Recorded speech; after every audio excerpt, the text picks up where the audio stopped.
my name is Ralph and welcome back to the channel. It's my time, let's go. We hope you enjoy our videos here and follow us along with these builds as we're going. Be sure to subscribe, hit the like button, and don't be shy, leave us some comments on what your thoughts are on the things that you see. Today we got some work to do on this fat tire bike. It came back to us because the fella had a problem with it with the brakes. Evidently the brakes let go on it and something's gone awry, so we have to look at it. When he went to start the bike up, he found there was a big pool of, we can't really determine whether it was gas or oil underneath it. I think it would be gas, as there's lots of oil in it, had gone all over. Now he also had trouble with the kickstand and the bike was leaning over a long way, so I expected the overflow from the carburetor filled it up with gas. When he brought it in and started it up, gas just flew right out of the exhaust pipe, straight out, just spewing out of it. What we're going to have to do is change the oils on it and get all that gas out of there. We're going to take the carburetor apart today and have a look at it and make sure that the float levels are set properly and everything's good in there. And we're also going to replace the brake line on it and try to route it the way it should be. Upon inspection, I don't know why anybody ever had it that way. This bike has a lowering system in it, so it can lower up and down. And obviously the way the brake line was routed, it was destined for trouble, and when I looked at it in there, and I'll show you, it had chewed itself right through. So let's get on to this project and see what we can figure out today, and hopefully we can make things better for him and get this bike back out to him without too much hold up. All right, let's go. So we're going to take the carb off and check the float levels and stuff in it. So we've got to take the breather off.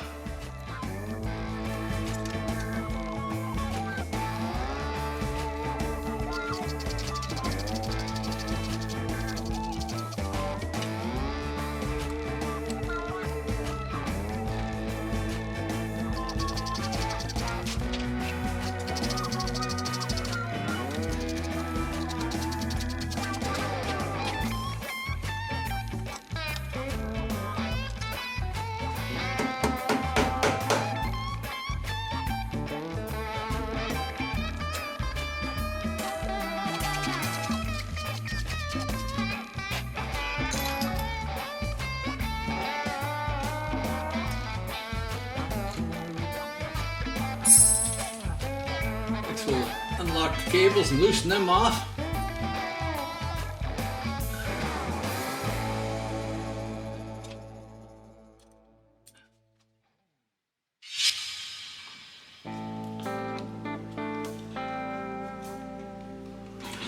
There we go.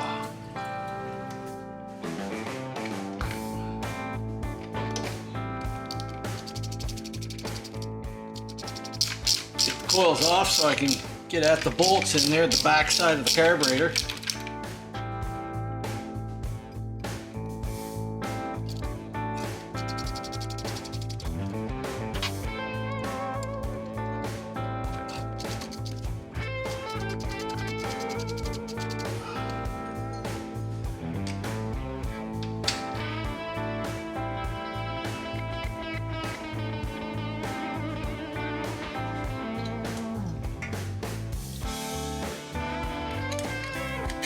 Spring out of there.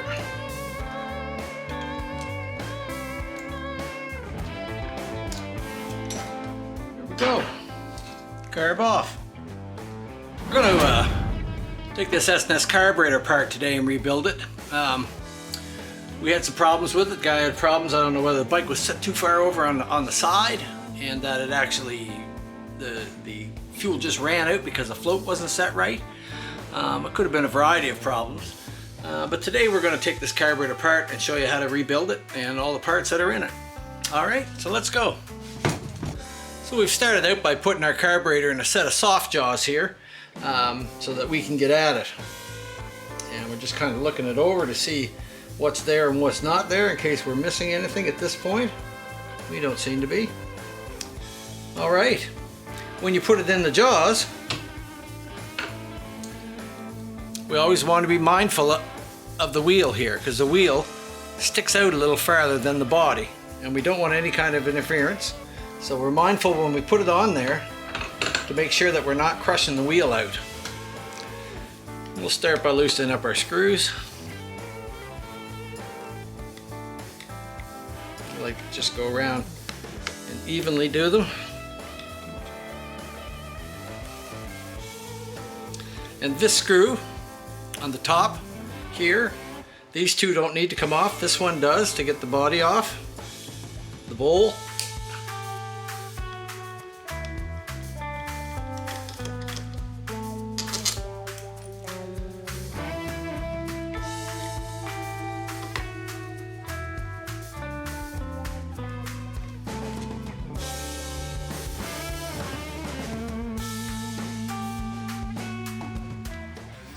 This here, we're going to have to do something with this.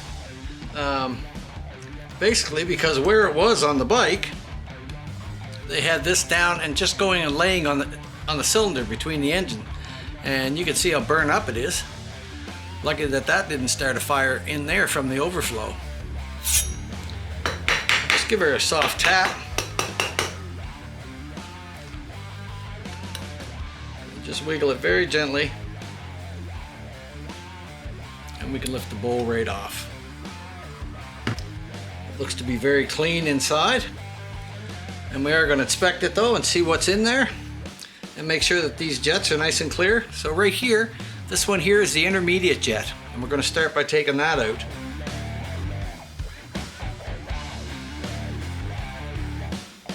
And we can see that that is that's a 295.295 intermediate jet. Then we'll take the main jet out.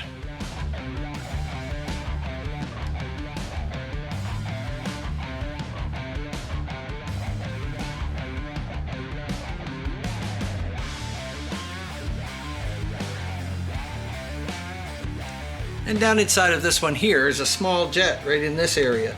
Some of the early ones don't have them. It's kind of an air bleed. It's an extra that S&S added to it.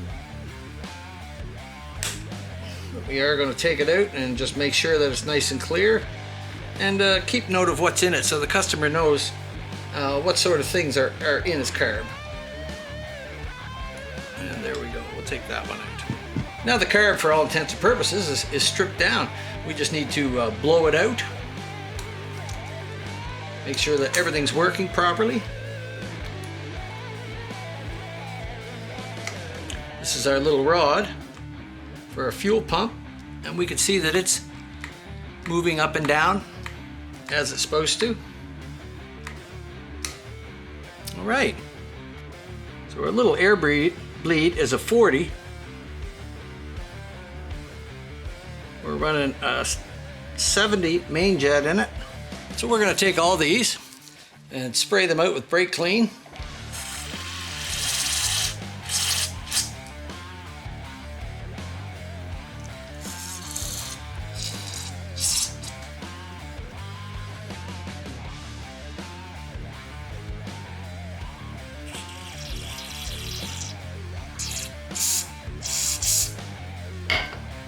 They're nice and clean. The intermediate jet has small holes here, very tiny holes, and we're just going to take a little needle and make sure that those holes are all clear, because they help spread the flow out. And as we blew it through, we know we're nice and clear. So we're just going to take the compressor and blow these jets out before we reinstall them. There, now we've got them all blown out. We're just going to put them back in place.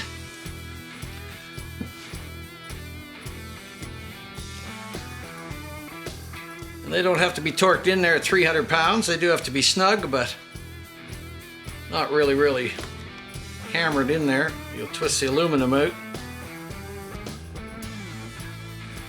That one. And this one goes in with this down.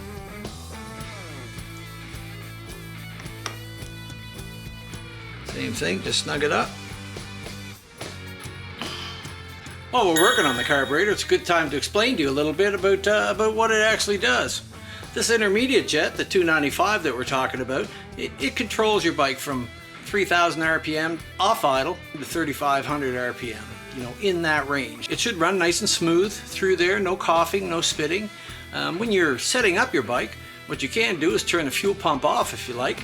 Mind you, if you go to punch it or snap it, it'll cough and sputter and things like that because the fuel pump fills up the fuel in the transition area between the intermediate jet and the main jet. So there's sort of a period in there when it's crossing from one to the other, and it needs that accelerator pump to put a little extra fuel in to help with the crossover.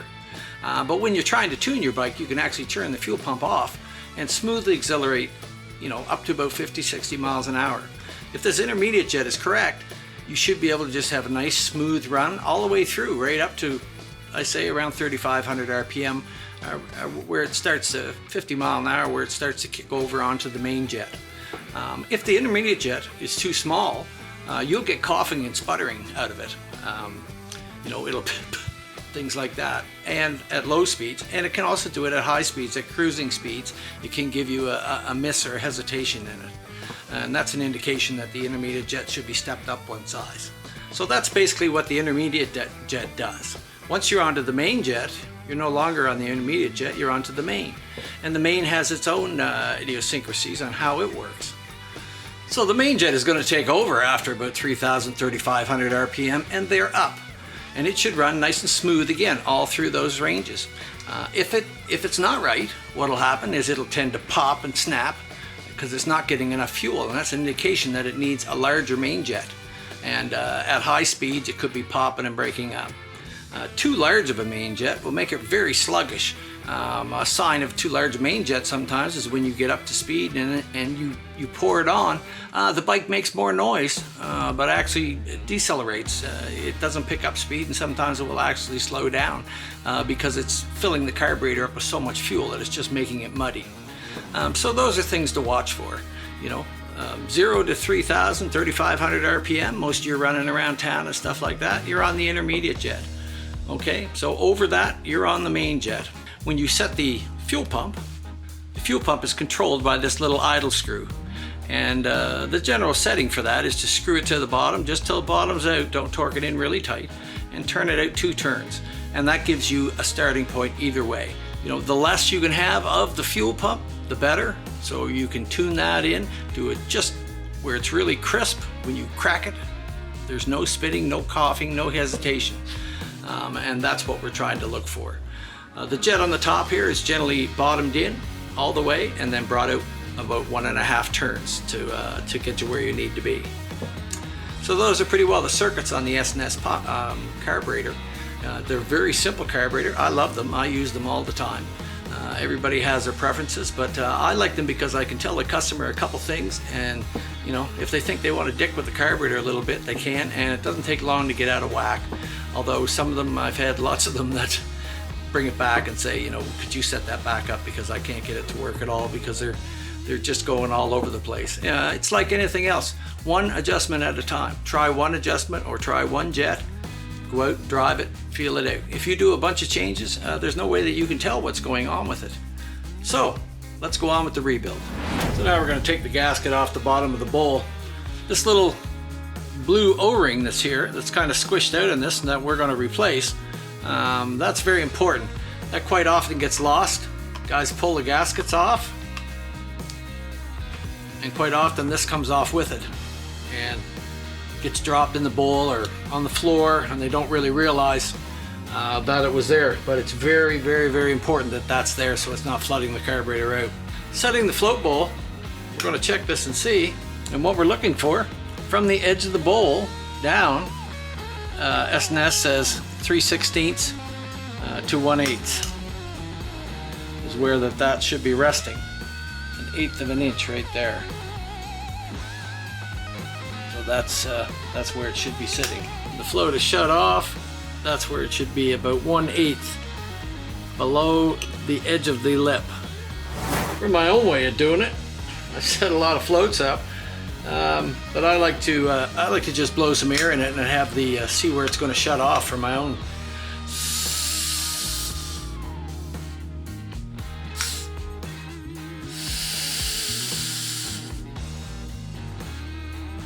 So that looks fine. I don't see any problem with that whatsoever. So I'm not going to dick with it. If you were going to change it, you would have to bend this little tab, take the pin out with taking this little screw out and take the pin out and bend that tab a little bit so that the pressure exerted on the shutoff valve is at a different level. But I would say what we're looking at there looks pretty good. So I think what I'm going to do now is pull the bottom off the bowl, and we'll look into where the fuel pump diaphragm is and the little O-rings and such that are in there. Being as how this little blue one was flattened out so much, I think I'm going to replace the stuff that's in there while we're this far on the carburetor and make sure everything's the way it should be. Fuel pump is working fine, so I'm probably not going to pull that out. We'll see when we get into it. All right, let's check that out. The gasket's in good condition, so we won't worry about that.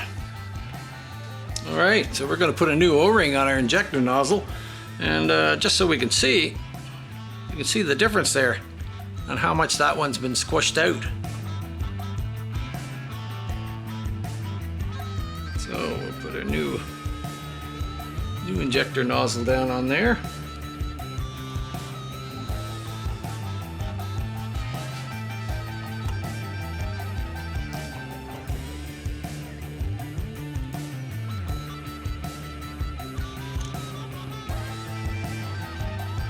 Some of the older S&S carburetors don't have the air bleed installed in them, that 40 thou air bleed. Now, I'm going to take this off. So we're going to take the cap off, and there is a spring in there. So be prepared for that when it pops up.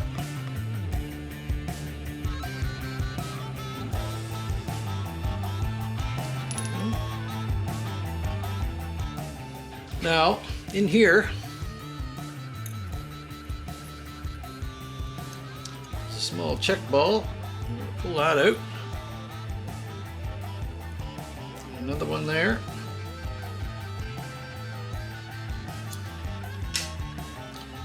There's an O-ring here, and an O-ring here. There's a small spring. Very hard to see, but it is a tiny little spring. And an O-ring there.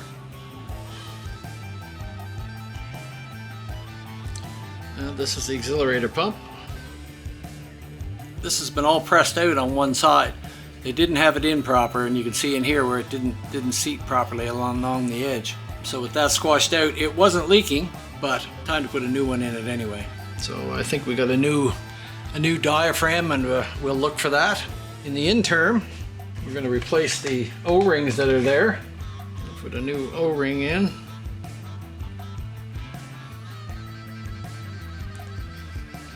A new O-ring in there. A new ball there.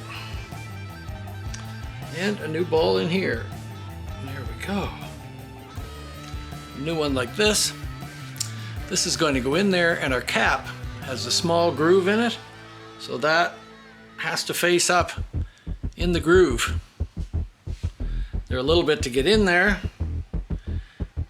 because you have to kind of set it there.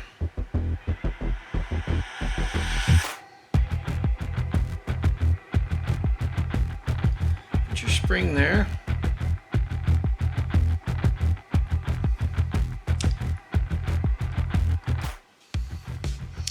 And when you have it in the groove, the cap will go on easily. If there's a big gap in here or something, you know that that's the edge of that fuel pump diaphragm is catching and not allowing it to seat properly in there, and that's looked like that's what's happened with the other one. It's a mistake some fellas make, is to take this cap off the bottom. When they don't know what they're doing, they take the screws all out because they think that it's part of holding the float bowl on, and when they do, it's upside down, and of course all the pieces fly out. The balls go, the O-rings go, everything goes, and you lose all the pieces generally.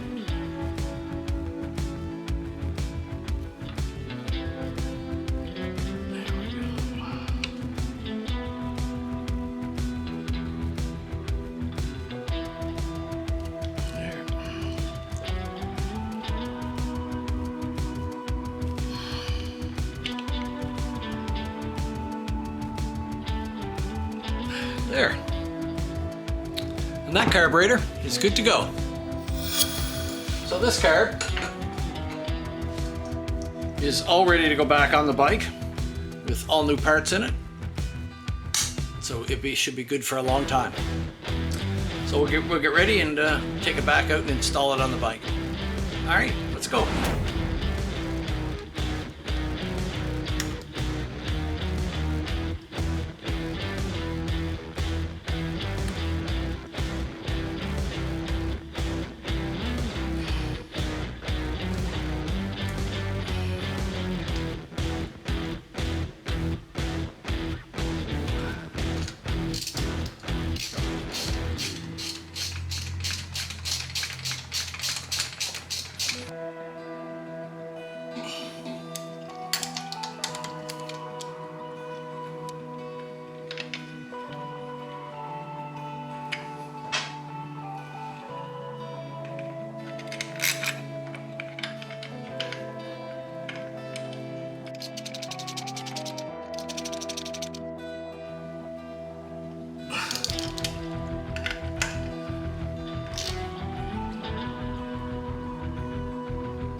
That's the way she should be.